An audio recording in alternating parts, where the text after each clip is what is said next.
Hey guys! So welcome to a new segment on the channel, which I really hope catches on because it was in my 2020 goals and I'm really excited about the idea. So here we go. This is the first of the Book of the Month segment that I want to get going. Now, you guys saw my reading list video and there were quite a few books on there, and there are already new ones being added to the list. I might have to do a second reading list video because quite a few have gone on there already. Whoops. But we knew that was going to happen anyway. But that's not to say that I haven't already read some. So I have finished The Great Gatsby, I have finished The Handmaid's Tale, I have finished two others, one of which is the Book of the Month. And considering two classics are on that list, you'd think that one of those would be the Book of the Month, but I'm actually going to go with the one that made me feel something the most. And I know so many people are going to turn off when I say this, but it was actually the third Magic Misfits book. I know they're for a much younger audience, but I'm one of those people where I don't care about age limits on books and stuff like that. If it's something that takes your interest, and if it's in a genre that you love or it's by someone that you really admire, then why shouldn't you read it? Why should you have to put books aside if they're aimed at like middle school age, or if they're aimed at, you know, people who are history buffs and you're not into history but you admire the person who wrote it so you want to give it a go? Why should you have to restrict yourself? So yes, I don't care. I love this series, and to prove that I love this series, I've got all three in hardback. I genuinely love them. And Neil Patrick Harris, how can you say no to Neil Patrick Harris? I mean, come on. So I have reviewed the first book on my blog, which I will put a link to in the description below. And yeah, they are on the childish side, obviously, but they're fun, and it's just one of those instances where they don't treat, like, just because it's aimed at a younger audience, they don't treat them like idiots. They give them respect and they give them hard issues that they can handle, and it just makes it fun for adults to enjoy as well because it's written in such a fun way but in a realistic way. So yeah, let's just get right onto it. If you're sticking around for this, then thank you, I appreciate it. If not, then you're probably already gone by the time I'm saying this, but sure, I get it. We'll try again next month.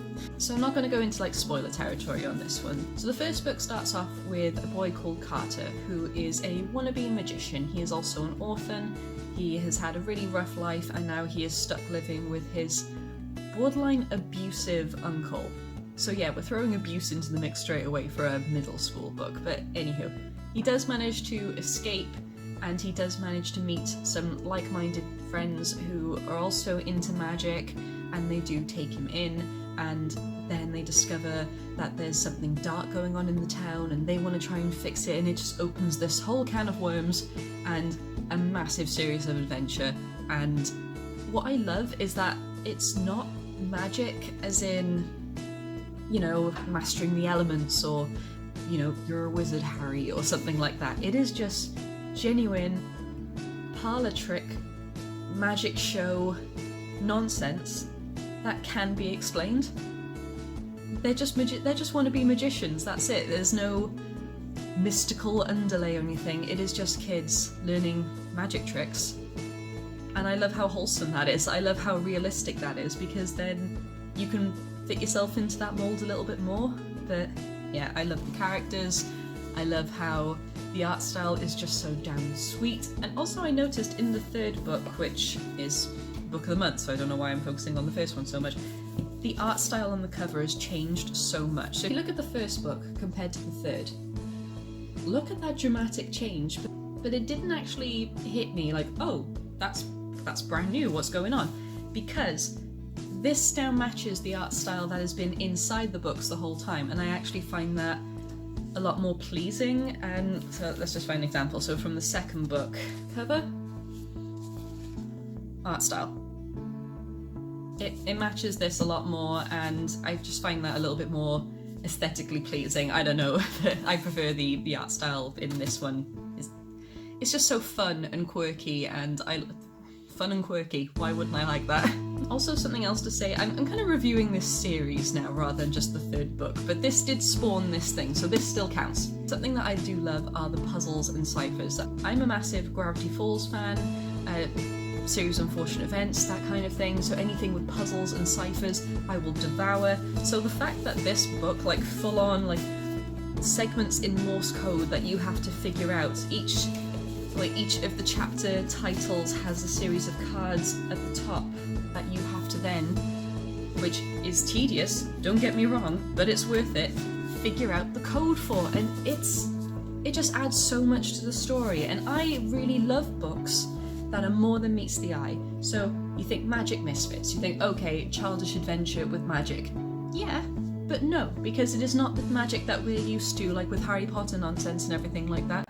Not nonsense, I do really love Harry Potter, but it's genuine magic that you can learn, and it's actually got things in here that show you the magic tricks so that you can do it yourself.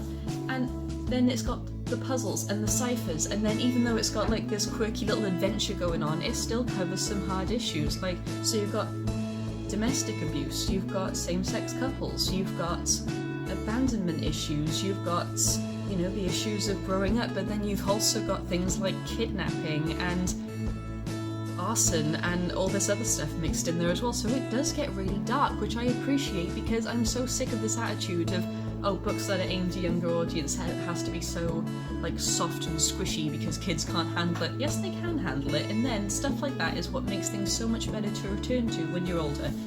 And these are the books I wish I had when I was growing up, because they're just so fun, and then they just got this message to it that just brings a whole new spark.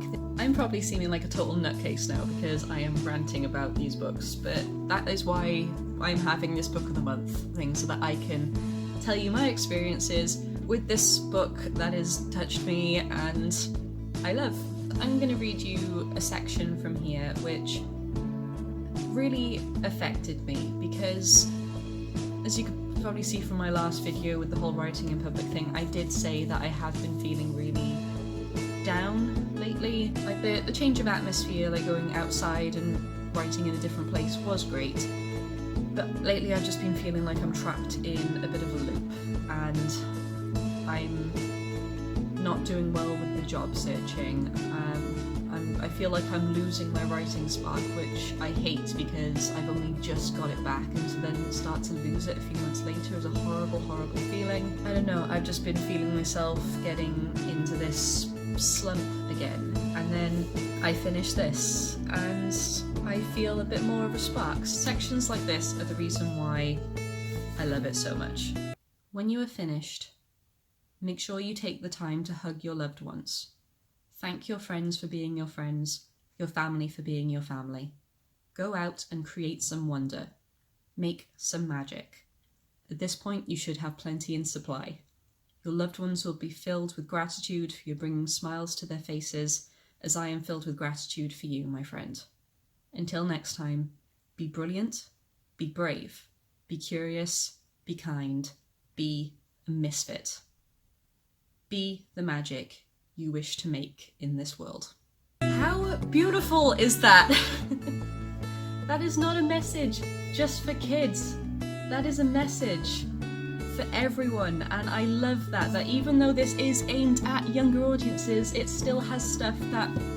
I'm a 26-year-old woman, and I love these books because they have such a sweet message, and I don't know, any book that can bring this level of excitement and spark and make you want to go and write something, that is why it is book of the month for me. It is sweet, it is wholesome, it gets very dark in places, it does not treat the audience like an idiot just because it has kids as the main characters. It has a realistic look on magic and how it can be used, and these characters are so friggin' sweet. And then it just makes you feel like you can make a difference, which is so cheesy and cliche and over the top, but I don't care, I love it. So this isn't necessarily a review or a reason why you should go and buy these books or anything like that, but it is just a reason why it was my book of the month. This is just a random little tidbit where I can nerd out about the books I like, even if they may not fit my age range or anything like that. And yeah. This is just a section for me to be a complete nerd, basically, if you haven't realised that already. Yeah, Magic Misfits, the Minor Third. That is my book of the month, and I love this series very much, and it would be great if you guys could check it out. On next month's book of the month, we shall have to wait and see. What have you guys been reading this year? Do you guys have a book of the month? Do you have any successions? Do you have any successions? Let me know what you guys have been reading this month. Do you have a book of the month? Do you have any suggestions for me? I'd love to hear them. And yeah, I will end this before I go on even more of a tangent about these books. So yes, book of the month. I will see you next time. Bye guys.